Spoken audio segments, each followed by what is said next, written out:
जय श्री कृष्णा, राधे राधे। एक दिन एक अमीर व्यापारी किसी काम से एक गांव में जा रहा था। बारिश का मौसम था, झमाझम बारिश हो रही थी और रास्ते में जगह जगह गड्ढों में पानी भरा हुआ था। अचानक रास्ते में गाड़ी खराब हो गई। व्यापारी के साथ कोई नहीं था। उसने गाड़ी सड़क के किनारे खड़ी कर दी और किसी और वाहन का इंतजार करने लगा। लेकिन घनघोर बारिश और तूफान की वजह से सड़क सुनसान थी। शाम ढलने लगी थी तो व्यापारी को अब अत्यधिक चिंता भी सताने लगी थी।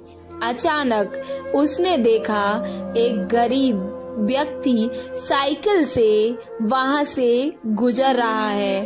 सड़क किनारे अपनी गाड़ी में बैठे बैठे उसने साइकिल सवार को आवाज देकर रोका और पूछा कि कहीं कोई गाड़ी का मैकेनिक मिल सकता है।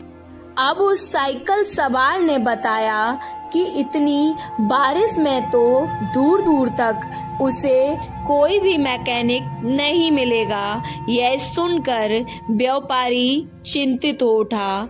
तब साइकिल सवार ने बड़ी ही विनम्रता से कहा, भाई साहब, आप अगर चाहें तो आप पास ही बने मेरे भगवान के घर में आज रात विश्राम कर सकते हैं। वहाँ आपको रहने की सारी सुविधाएं मिलेंगी। व्यापारी राजी हो गया। अब उसने सोचा कि आज रात मंदिर में ठहरकर अगले दिन सुबह वो अपनी गाड़ी की मरम्मत का कोई ना कोई रास्ता देख लेगा। साइकिल सवार ने उसे अपनी साइकिल पर बिठाया और लेकर चल पड़ा। थोड़ी देर में दोनों एक छोटे से मकान के सामने पहुंच गए।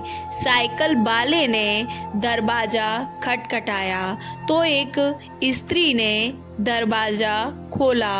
व्यापारी को संबोधित करते हुए साइकिल वाले ने कहा, यह मेरी पत्नी है। इस भगवान के घर में सिर्फ हम दोनों ही रहते हैं। हमारे बच्चे शहर में नौकरी करते हैं। आइए अब आप अंदर पधारिए और आराम से बैठ जाइए।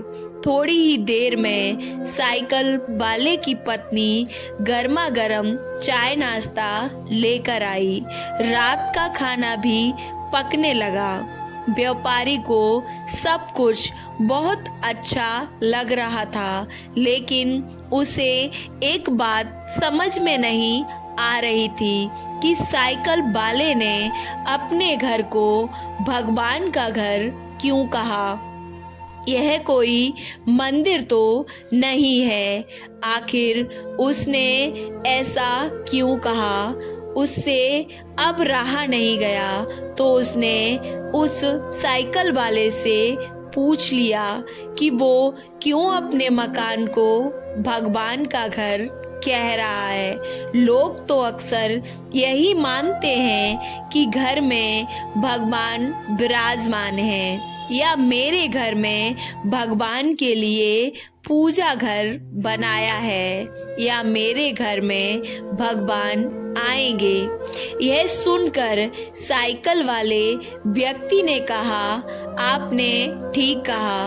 अक्सर लोग यही सब कहते हैं कि घर हमारा है और हम भगवान हमारे घर में विराजमान हैं, लेकिन हम ऐसा नहीं कहते हैं, क्योंकि अगर हम अपना घर कहेंगे तो उसमें हम अपनी इच्छा के अनुसार कुछ भी उल्टा पुल्टा काम कर सकते हैं। लेकिन अगर हमने भगवान का घर कहा है तो वहाँ हम कोई भी अनाचार वाले कार्य नहीं कर सकते और हमेशा उन्हीं सद्विचारों में रहते हैं जैसे हम सब मंदिर के अंदर होते हैं।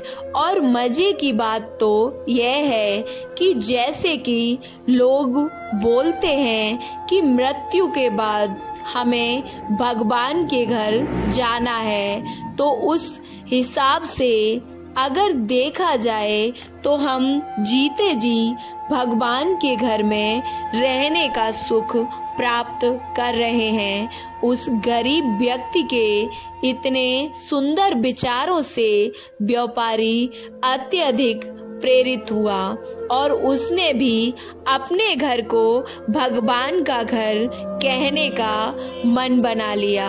आपको ये कहानी कैसी लगी? अच्छी लगी तो वीडियो को लाइक, चैनल को सब्सक्राइब करना ना भूलें। जय श्री कृष्णा, राधे राधे।